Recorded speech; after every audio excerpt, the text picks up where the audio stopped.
I'm John Bittleston of Terrific Mentors International, and I've been asked to say a few words about startups, new businesses that people are starting at a great rate these days and which are enormous fun and quite risky. In the time I've got available, which is only a few minutes, I can't do more than give you the very basic outlines. Obviously, if you want more, you can come back to me afterwards and I can do that. But there are 3 P's which I regard as the absolute basic rule of starting a business: purpose, partners, plan. Purpose is important, much more important than people think. If you say your purpose is just to make money, forget it. Businesses don't just make money. Well, that's not quite true. 1 or 2 of them do.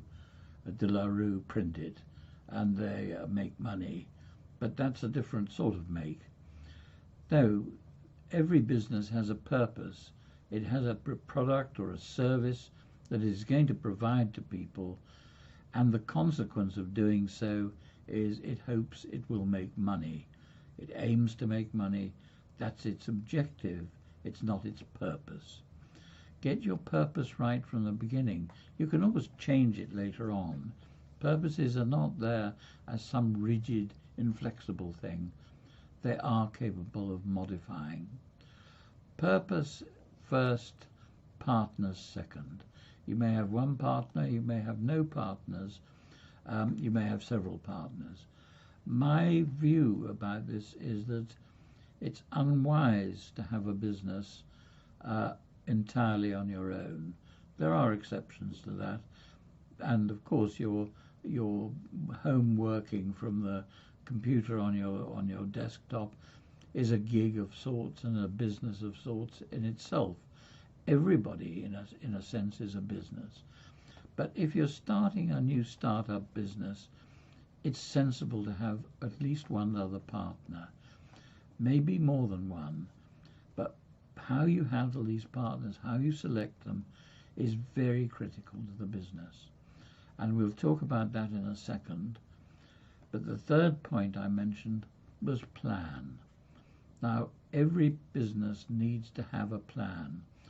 Every general who's been out there fighting battles anywhere in the world will tell you that 2 things about a plan.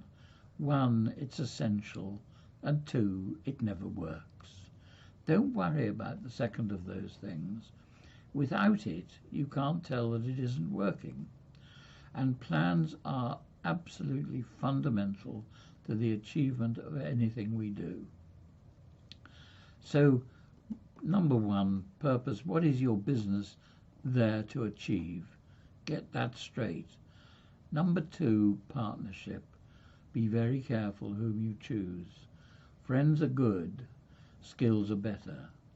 If your skill is handling people, but not so much finance, make sure your partner understands finance. But you've got to understand finance anyway. Nobody who's working in a business that they own a substantial part of can afford not to understand finance. It's your responsibility, it's your job. Secondly, partners must have complementary personalities with you. Don't try and get somebody who's just like you. That will make 2 of you, which will not always work very well.